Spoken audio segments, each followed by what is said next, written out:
Thank you pastor ஐயா. என்னை ஏற்றுக்கொள்வதற்கு மிகவும் நன்றி. மேலும் ஒரு விஷயத்துக்கு உங்களுக்கு நன்றி கூற வேண்டும். எனது தாய் திருச்சபையான சென்ட் மார்ட்டின் சர்ச்சுக்கு அடுத்தபடியாக நான் முதலில் பேசியது உங்கள் திருச்சபையில் தான்.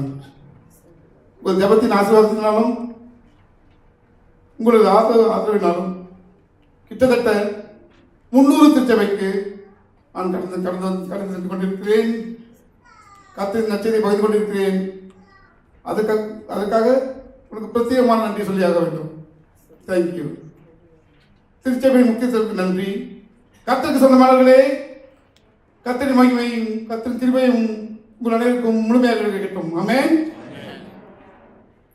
ஜெபிப்போமாக. அப்பா, கேளுங்கள் கொடுக்கப்படும் என்று சொன்ன தகவனே, நாங்கள் கேட்காமலே பல அற்புதங்களை எங்கள் வாழ்க்கையில் நிகழ்த்தி எங்களை வெற்றியுடன், அதுவும் நாங்கள் எதிர்பார்க்காத வெற்றியுடன் எங்களை வழிநடத்தும் எங்கள் நல்ல தகவனே, இன்றைய நற்செய்தியின் மூலம் எங்களுக்குள் இருக்கும் வல்லமையை நாங்கள் உணர்ந்திட எங்கள் கர்த்தர், எமது ஆண்டவர், எமது மீட்பர், எமது ரட்சகர் இயேசு கிறிஸ்துவின் மூலமாக ஜெபிக்கிறோம் அப்பா. ஆமென். ஆமென். தடைகளை உடைத்தெறிந்து நம்மை மகிழ்ச்சியில் ஆழ்த்த வந்திருக்கும் கர்த்தரை ஒரு பெரிய கலவலை எழுப்பி கைதட்டி அல்லேலூயா சொல்லி வரவேற்போம். ஆமென். அல்லேலூயா. 3 கேள்விகள். நாம் யார்? நமது பூர்வீகம் என்ன? அதாவது நாம் எங்கிருந்து வந்தோம்? நாம் இப்போது எப்படி இருக்கிறோம்? இந்த 3 கேள்விகளுக்கான பதில் தான் இன்றைய நற்செய்தி நம்மை வழிநடத்தப் போகிறது. நாம் யார்? நாம் எங்கிருந்து வந்தோம்? இப்போது நாம் எப்படி இருக்கிறோம்? இந்த நற்செய்தியை பகிர்ந்து கொள்ளும் முன் ஒரு சிறிய நகைச்சுவை துணுக்கை, ஒரு ஜோக் உங்களிடம் பகிர்ந்து கொள்ள விரும்புகிறேன். ஒரு மகன் தனது தாயிடம் ஓடி வந்தான். அம்மா, எனக்கு ஒரே குழப்பமாக இருக்கிறது. அப்பா சொல்கிறார் நாம் எல்லாம் குரங்கிலிருந்து வந்தோம் என்று. ஆனால் நீங்களோ நாம் தேவனின் சாயலில் படைக்கப்பட்டிருக்கோம் என்று சொல்றீங்க. எனக்கு ஒரு பெரிய குழப்பமாக இருக்கிறது என்றான். அந்த தாய் சாந்தமாக சொன்னார், அமைதியாக சொன்னார், மகனே, அப்பா அவருடைய குடும்பத்தை பற்றி பேசிக் கொண்டிருக்கிறார். நான் நமது குடும்பத்தை பற்றி பேசிக் கொண்டிருக்கிறேன். குறைஞ்சிலிருந்து வந்தவர்கள் நாம் எங்கிருந்து வந்தவர்கள் புரிந்து கொள்வதற்கு உங்களுக்கு, நாம் தேவ மக்கள், தேவ ஜனம், இறை மக்கள். நமக்கு ஒரு வல்லமை இருக்கிறது. உங்கள் அடுத்தவரிடம் மிக மெல்லிய குரலில் மெலிதாக கூறுங்கள், எனக்கு ஒரு வல்லமை இருக்கிறது. இப்பொழுது சத்தமாக உரக்க கூறுங்கள், கர்த்தரே என் பலம். ஆமென். கர்த்தரே நமது பலம். நாம் நமது வாழ்க்கையில், நீங்களும் நானும் நமது வாழ்க்கையில் கடந்து செல்லும் பல கடினமான சூழ்நிலையிலிருந்து நம்மை நாமே காத்துக்கொள்ளவும் மேற்கொள்ளும் அதிகாரத்தையும் தேவன் ஏற்கனவே நமக்கு கொடுத்திருக்கிறார். அதை நம்ம பலர் அறிவதில்லை. அதை பற்றி தான் இன்று நாம் பேசப் போகிறோம். 2 கொரிந்தியர் 5:17. 2 கொரிந்தியர் 5:17. ஆகையால் ஒருவன் கிறிஸ்துவுக்குள் இருந்தால் புது சிருஷ்டியாய் இருக்கிறான், பழையவைகள் ஒழிந்து போயின, எல்லாம் புதிதாயின. ஆமென். ஒருவன் கிறிஸ்துக்குள் இருந்தால் அவன் ஒரு புதிய சிருஷ்டிப்பு. பழையன ஒழிந்தன, எல்லாம் புதியனாயின. ஆமென். ஒருவர் கிறிஸ்துக்குள் இருந்தால் இதன் அர்த்தம் என்ன? நாம் பல சொல்ல கேள்விப்பட்டிருப்போம். ஏன் நாமே கூட சொல்லிக் கொண்டிருப்போம், கிறிஸ்து எனக்குள் இருக்கிறார் என்பது. இதை நமக்கு எளிதாக புரிந்து கொள்ள முடியும். கிறிஸ்து எனக்குள் இருக்கிறார். ஆனால் நாம் எப்படி கிறிஸ்துக்குள் இருப்பது? ஒருவர் கிறிஸ்துக்குள் இருந்தால் அவர் புதிய சிருஷ்டிப்பு. கிறிஸ்துக்குள் எப்படி நாம் நுழைவது? இதற்கு கர்த்தரே ஒரு தெளிவான விளக்கத்தை கூறியிருக்கிறார். யோவான் 8:31. யோவான் 8:31.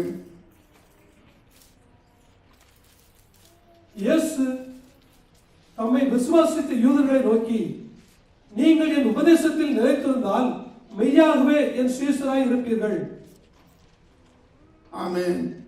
நீங்கள் என் வார்த்தைக்குள், என் உபதேசத்துக்குள் இருந்தால், தொடர்ந்தால் நீங்கள் உண்மையாகவே என் சீடராவீர்.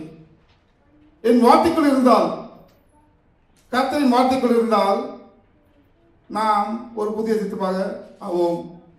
கர்த்தரின் கடைசி வார்த்தையும் இதுதான். விண்ணுலகம் செல்லும் முன் அவர் கடைசியாக சொன்ன வார்த்தை இதுதான். மத்தேயு 19:20 இதை நாம் வாசிக்க காண்கிறோம். மத்தேயு 19:20. நான் உங்களுக்கு போதித்த அத்தனை கட்டளைகளையும் அவர்களுக்கு போதியுங்கள், நான் உங்களுடன் இருப்பேன். அவர் வார்த்தை. யோவான் 15:7. அதை படிங்க. யோவான் 15:7 தெளிவாக கூறுகிறார் கர்த்தர். நீங்கள் என்னிலும் என் வார்த்தைகள் உங்களிலும் நிலைத்திருந்தால் நீங்கள் கேட்டுக்கொள்வது எதுவோ அது உங்களுக்கு செய்யப்படும். ஆமென். அதாவது நாம் அவர் வார்த்தைக்குள் இருந்தால், அவர் வார்த்தை நம்முள் அடங்கினால், நாம் அவர் வார்த்தையை நன்றாக படித்து உணர்ந்து அதன்படி செயலாற்றினால் நாம் அவர் வார்த்தைக்குள் இருப்பதாக அர்த்தம். அவர் நம்ம வார்த்தைக்குள் இருந்தார் என்றால் நாம் அவருக்குள் இருப்பதாக அர்த்தம். நீங்கள் என்னுள் இருந்தால் என் வார்த்தைகள் உங்களுள் இருந்தால், ஆமென்.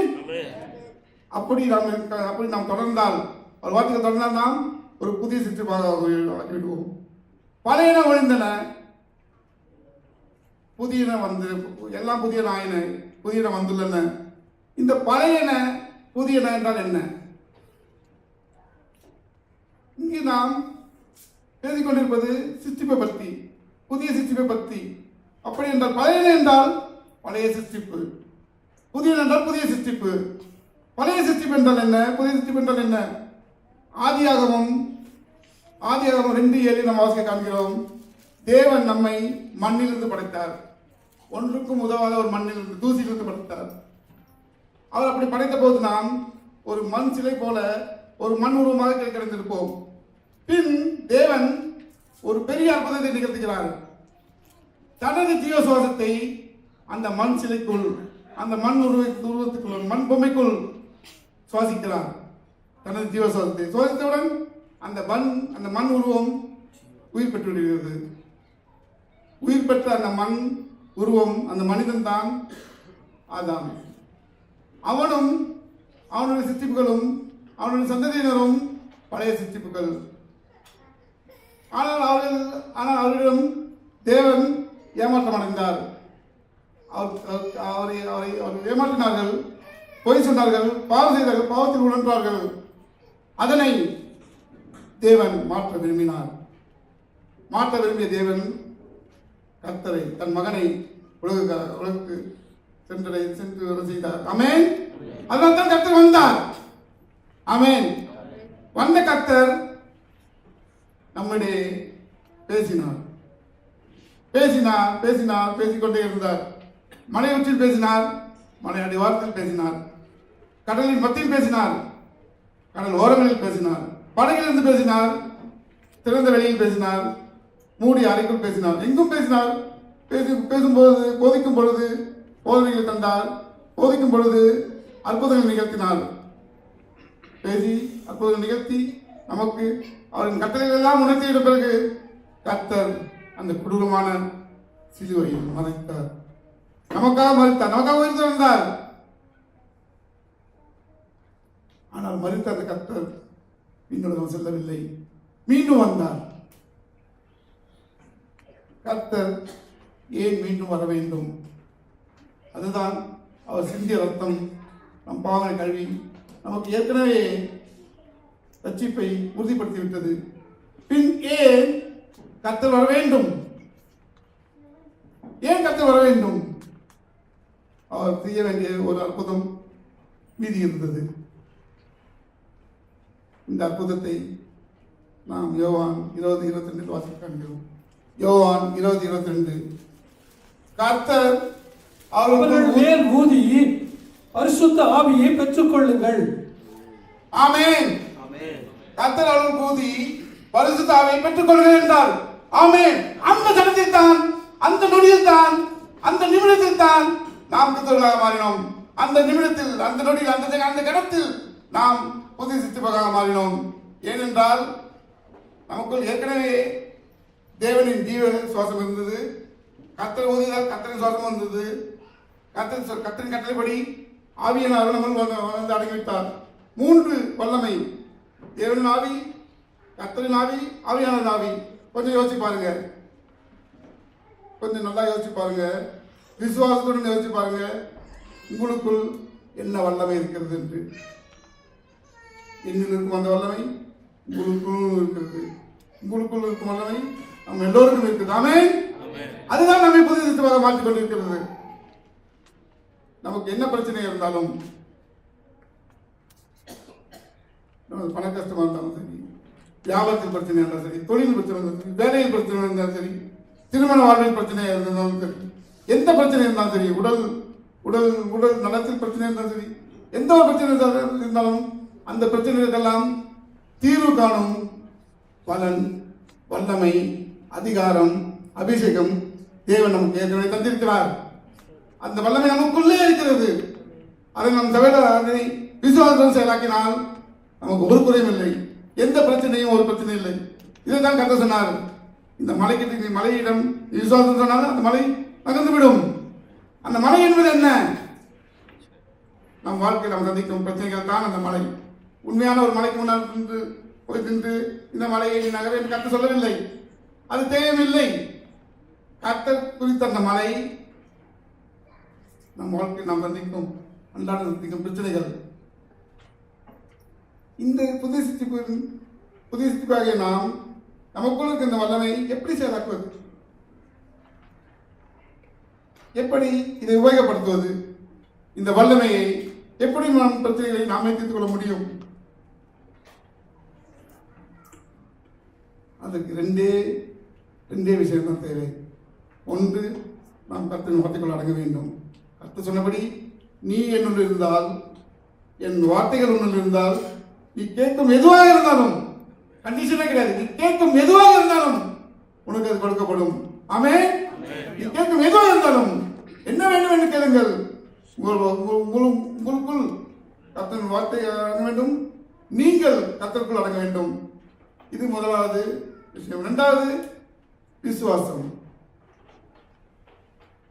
அசைக்க முடியாத, அப்பழுக்கற்ற, ஆழமான, ஸ்திரமான விசுவாசம் கர்த்தர் மேல் இருக்க வேண்டும். விசுவாசம் இல்லாவிட்டால் ஒன்றும் நடக்காது. விசுவாசம் இருந்தால் எல்லாம் நடக்கும். மார்க் 9:23 கர்த்தரே அவருடைய சொந்த வார்த்தையை சொல்கிறார். மார்க் 9:23 இயேசு அவனை நோக்கி, நீ விசுவாசிக்க கூடுமானால் ஆகும், விசுவாசிக்கிறவனுக்கு எல்லாம் கூடும் என்றார். என்ன கூடும்? என்ன கூடும்? எல்லாம் கூடும். விசுவாசிக்கிறவனுக்கு எல்லாம் கூடும். உரக்க கூறுங்கள், கர்த்தரின் வல்லமை, கர்த்தரின் வல்லமை. விசுவாசிக்கிறவனுக்கு எல்லாம் கூடும். சத்தமாக ஒரு அர்த்தம் கொடுங்க. நான் விசுவாசிக்கிறேன், நான் விசுவாசிக்கிறேன், எனக்கு எல்லாம் கூடும். எனக்கு வல்லமை தரும் கர்த்தரின் மூலம், எனக்கு வல்லமை தரும் கர்த்தரின் மூலம் என்னால் எல்லாம் செய்து கொள்ள முடியும். இது அது என்றல்ல, எல்லாம் செய்து கொள்ள முடியும். ஆமென். இது சும்மா பேச்சுக்காக சொல்வதில்லை, இது பேச்சுக்காக சொன்ன வசனம் இல்லை. கர்த்தரும் சும்மா பேசுவதற்காக பேசி போகவில்லை. அதை வாழ்க்கையில் ஒவ்வொரு வாழ்க்கை நிகழ்த்தி கொண்டிருக்கிறார். விசுவாசம் ஒவ்வொரு வாழ்க்கை நிகழ்ந்து கொண்டிருக்கிறது. அதற்கு நான் ஒரு தாழ்மையான சாட்சியம். உங்களுக்கு பல பேருக்கு என்னை பற்றி தெரியுமா என்று தெரியவில்லை. 3,000 வருடங்களுக்கு முன்பு இந்த திருச்சபையில் நான் என் சாட்சியத்தை பகிர்ந்து கொண்டேன். கரெக்டாக சரியாக 7 வருடங்களுக்கு முன்பு ஒரே நள்ளிரவில் ஒரு பெரிய பினான்சியல் கண்ட்ரோலராக ஒரு பெரிய 5 நட்சத்திர ஹோட்டல் குரூப், 5 நட்சத்திர ஹோட்டலுக்கு மட்டுமல்ல, 5 நட்சத்திர ஹோட்டல் குரூப், அந்த குரூப்புக்கே ஃபைனான்சியல் கண்ட்ரோலராக அதிகாரியாக இருந்தேன் நான். ஒரே நாளில், ஒரே இரவில் 6 மணி நேரத்தில் என் கண் பார்வையை நான் இழந்தேன். எனக்கு என்னிடம் எல்லாம் இருந்தது. பணம், வசதி, பதவி, பவர், பேங்க் பேலன்ஸ் எல்லாம் இருந்தது. ஆனால் கர்த்தர் இல்லை. கர்த்தரை விசுவாசிக்காத அவிசுவாசியாக தான் இருந்தேன். நான் கிறிஸ்துவனாக தான் இருந்தேன். நான் நம்பிக்கை இல்லை. பின் ஒரே நிலையில் கண் பார்வை இழந்தேன். நடுங்கினேன், அழுது, கதறினேன், சத்தம் போட்டேன், தடுமாறி விழுந்தேன், மிகவும் துன்பப்பட்டேன், துயரப்பட்டேன். என் சிறு குழந்தைகள் 2 பேர் இருக்காங்க. எனக்கு 2 மகன்கள் இருக்கிறார்கள். எனக்கு சிறியவர்கள், அவர்கள் கூட காண முடியவில்லை.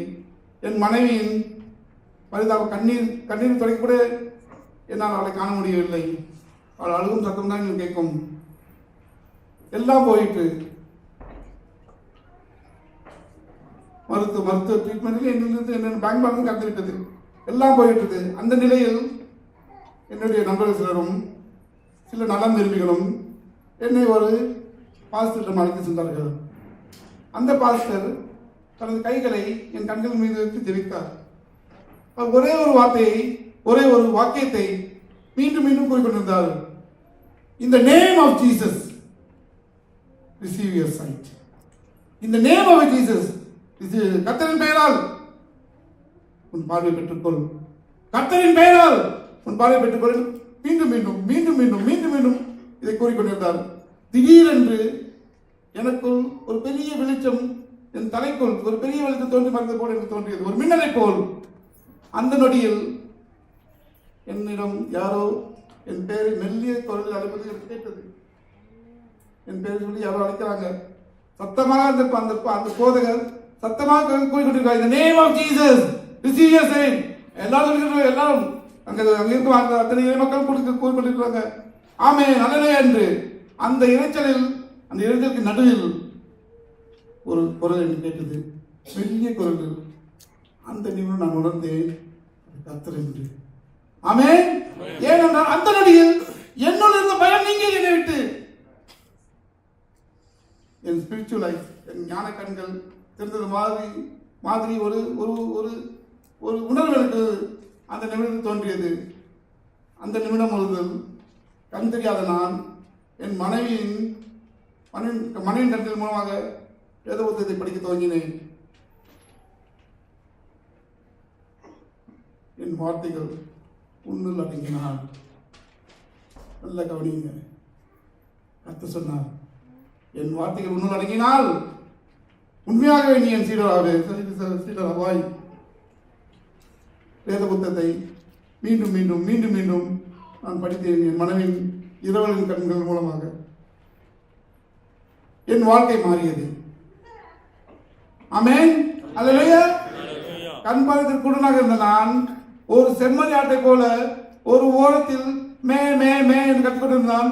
ஒரு சிங்கம் போல கட்சிக்க ஆரம்பித்தேன். உலகம் செல்ல ஆரம்பித்தேன். வேத புத்தகத்தையும் நற்செய்திகளை உலகம் பார்த்து கொள்ள ஆரம்பித்தேன். 300 சித்தவை சென்று வந்திருக்கிறேன் கர்த்தரின் பெயரால். இது பெருமை இல்லை, தாழ்மையாக சத்தியம் கூறுகிறேன். அவர் உயர வேண்டும், நான் தாழ வேண்டும். He must increase, I must decrease. யோவான் 3:30. அது உண்மை. அவர் உயர உயர நாம் தாழ தாழ நமக்கு எல்லாம் கைகூடும். ஒன்று இன்று இல்லை, எல்லாம் நான் நினைப்பது எல்லாம் கைகூடும். இது சத்தியம். இது என் வாழ்க்கையில் ஒவ்வொரு நாளும் ஒவ்வொரு நாளும் என் வாழ்க்கையில் ஒரு அதிசயம் நிகழ்ந்து கொண்டிருக்கிறது. இது அதிசயம் மனிதனால் என்னால் முடியாது. எனக்குள் இருந்து எனக்கு வல்லமை தரும் என் கர்த்தரின் மூலமாக நிகழ்கிறது என்று எனக்கு முழுமையாக அறிவேன். நான் கண் தெரியாத நான் 3 வருட முதுநிலை பட்டம் படித்தேன். மாஸ்டர் ஆஃப் டிவினிட்டி என்ற ஒரு 3 வருட முதுநிலை பட்டம் வகுப்பு அறைக்கு சென்று படித்தேன். தேர்வு எழுதினேன். இதே நாட்டில் 3 வருடம் படித்தேன். முடியுமா என்னால்? அங்கிருந்து இங்கே நான் எப்படி நடந்து வந்தேன் நீங்க பார்த்தீங்க. என்னை அறிந்தவர்களுக்கு தெரியும் என்னுடைய இருக்கும் கடினமான சூழ்நிலை அவை என்று. 3 வருட முதலில் படிக்க முடியுமா என்னால்? 3 புத்தகங்கள் எழுதியுள்ளேன். 3 புத்தகங்கள், delivers to delicacies, fabulous 5 star foodies. இப்பொழுது 3வது புத்தகம், வெர்ஜின் ஹோம் டு வெர்ஜின் டும், கருவறையிலிருந்து கல்லறை வரை கர்த்தரை பற்றி. இப்போது 4வதாக ஒரு புத்தகம் எழுதி கொண்டிருக்கிறேன், ஹிஸ் டெய்லி ப்ராமிஸ், அவருடைய அனுதின வாக்குத்தத்தம். ஆமென். இது நம்ப முடியுமா? எனக்கு பிஹெச்டி பட்டம் தந்தார்கள். இது நம்பிக்கை காரியமா? பாஸ்டர் ஆனேன். அவிசுவாசியாக இருந்த நான் ரெவரண்ட் ஆகிவிட்டேன். உலகமும் சென்று போதிக்கிறேன். வேதத்தை ஒரு தொட்டது கூட கிடையாது. என் கண்பால் இருந்தபோது நான் வேதத்தை ஒரு தொட்டது கூட கிடையாது. அதுக்கு பக்கம் கூட போனது கிடையாது. அப்படிப்பட்ட நான் வேத வாக்கியங்களின் மூலமாக நற்செய்திகளை உலகமும் சென்று பகிர்ந்து கொள்கிறேன். இதனால் முடியுமா?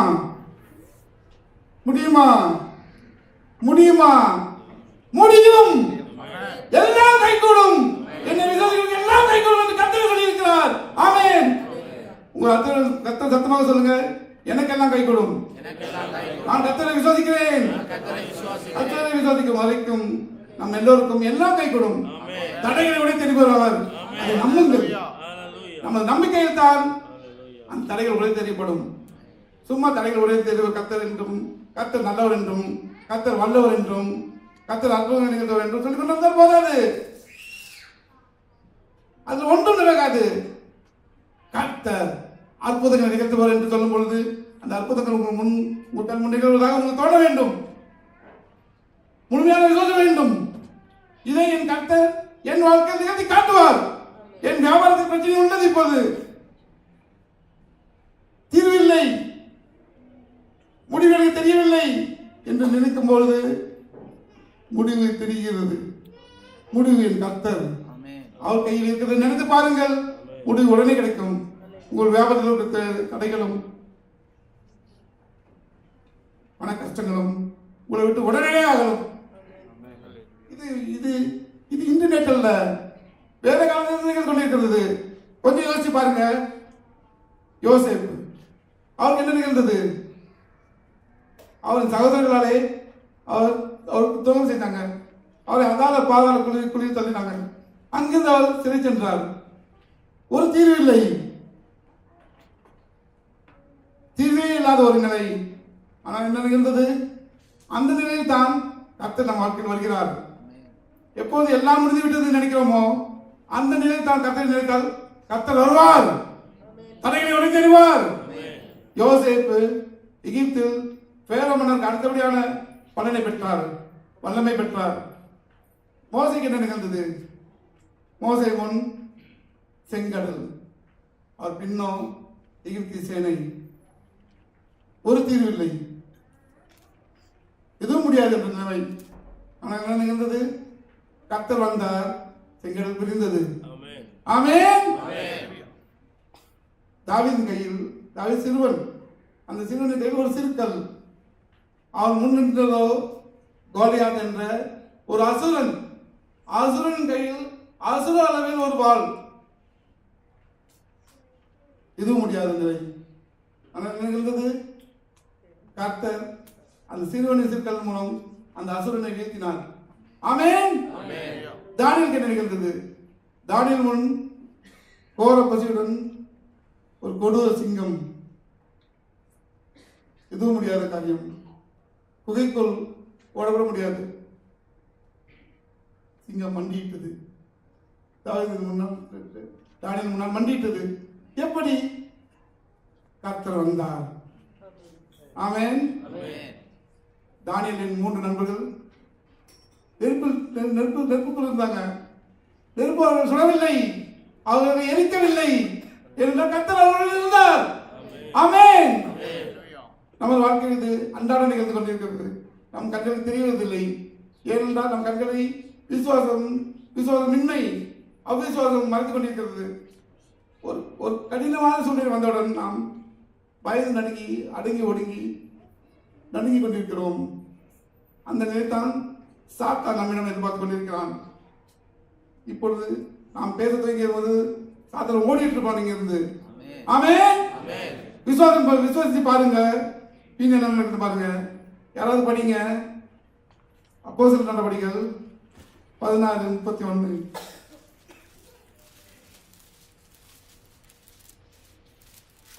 அதற்கு அவர்கள், கர்த்தராகிய இயேசு கிறிஸ்துவை விசுவாசி, அப்பொழுது நீயும் உன் வீட்டாரும் ரட்சிக்கப்படுவீர்கள் என்று சொல்லி, என்ன நடக்கணும், என்ன செய்யணும்? அவனுக்கும் அவன் வீட்டில் இருந்த யாவருக்கும் கர்த்தருடைய இல்ல என்ன செய்யணும்? நாம் யாரை விசுவாசிக்கணும்? கர்த்தர் இயேசுவை விசுவாசி. நீ மட்டுமல்ல, நீயும் உன் வீட்டாரும் ரட்சிக்கப்படுவீர். நீயும் உன் குடும்பத்தாரும் அல்ல, நீயும் உன் வீட்டாரும், உன் வீட்டில் உள்ளோர், உன் வீட்டில் யார் இருந்தாலும், உனது நண்பர்கள், உனது உறவினர்கள், உனது குடும்பம், உனது பகைவர்கள் கூட உங்க வீட்டில் இருந்தா நீங்க கர்த்தரை விசுவாசித்தால் அவர்களும் ரட்சிக்கப்படுவார்கள். ஆமென். கொஞ்சம் யோசிச்சு பாருங்க, எத்தனை வல்லமை இது! எப்படிப்பட்ட வல்லமை! புதிய சித்தி பண்றா சும்மா இல்ல, சும்மா பேச்சுல படிச்சுட்டு வீட்டுக்கு போயிட்டு சாப்பிட்டு தூங்கினா பிரயோஜனம் இல்லை. நாம் கிறிஸ்தவர்கள், நாம் ஒவ்வொருவரும் புதிய சிருஷ்டிப்புகள். புதிய சிருஷ்டிப்பு என்றால் நம்முள் இருப்பது யார்? தேவன், தேவனின் ஆவி, கர்த்தரின் ஆவி, பரிசுத்த ஆவியான ஆவி. 3 ஆவிகள். வல்லமையிலும் வல்லமை இது, யாருக்கும் கிடைக்காது. இந்த இது கர்த்தர் சொன்ன வார்த்தைகளில் நம்பிக்கை வேண்டும். ஏனென்றால் அந்த கர்த்தரின் ஒவ்வொரு வார்த்தையிலும் பலன் இருக்கிறது, வல்லமை இருக்கிறது, தடைகளை உடனே தெரியும், திறன் இருக்கிறது. நம்பி பாருங்க, உங்க வாழ்க்கை எப்படி நடக்குது பாருங்க. என் வாழ்க்கையில் நான் அன்றாடம் எழும்பும் போது கர்த்தரை சொல்லிக்கிட்டு தான் எழுதுகிறேன், நடக்கும் போது கர்த்தரை சொல்லிக்கிட்டு தான் நடக்கிறேன், மூச்சு விடும்போது கர்த்தரை சொல்லிக்கிட்டு தான் மூச்சு விடுகிறேன், தூங்கும் போது மூச்சு விடும்போது கர்த்தரை சொல்லிக்கிட்டு தான் மூச்சு விடுகிறேன். என் வாழ்க்கையில் நான் நினைக்காத காரியங்கள், என்னால் முடியாத காரியங்கள் ஒவ்வொரு நாள் நிகழ்ந்து கொண்டிருக்கிறது. அதுக்கு நானே சாட்சியம், நீங்கள் ஒவ்வொருவரும் சாட்சியம். கர்த்தரை விசுவாசிங்க, உங்க வாழ்க்கை கர்த்தர் சொல்லிப்பார். எபிரேயர்கள் 5:14 படிங்க. இத்துடன் நான் முத்திக் கொள்வேன். ஆதலால் தூங்குகிற நீ விழித்து மரித்தோரை விட்டு எழுந்திரு, அப்பொழுது கிறிஸ்து உன்னை பிரகாசிப்பிப்பார் என்று சொல்லி இருக்கிறார். ஆமென். எப்போது கர்த்தர் உங்களுக்கு பிரகாசிப்பார்? தூக்கத்திலிருந்து விழித்தெழ வேண்டும். எப்போ, எந்த மாதிரி தூக்கம்? நம்ம படிக்கிற தூக்கத்தை கர்த்தர் சொல்லவில்லை, பவுலுக்கு சொல்லவில்லை. இப்போ நான் படுக்கை தூங்கி இருக்கும் உறக்கத்தை பற்றி அவர் சொல்லவில்லை. தூக்கத்தில் என்றால் அவ்விசுவாசம் என்ற தூக்கத்திலிருந்து விழித்து விசுவாசம் என்ற விழிப்புணர்வுடன் செயல்படு. ஆமென். அப்போது என்ன நடக்கும்? கர்த்தர் உங்களை ஜொலிப்பார், கர்த்தர் நம்மில் பிரகாசிப்பார். கர்த்தர் பிரகாசித்தால் என்ன நடக்கும்?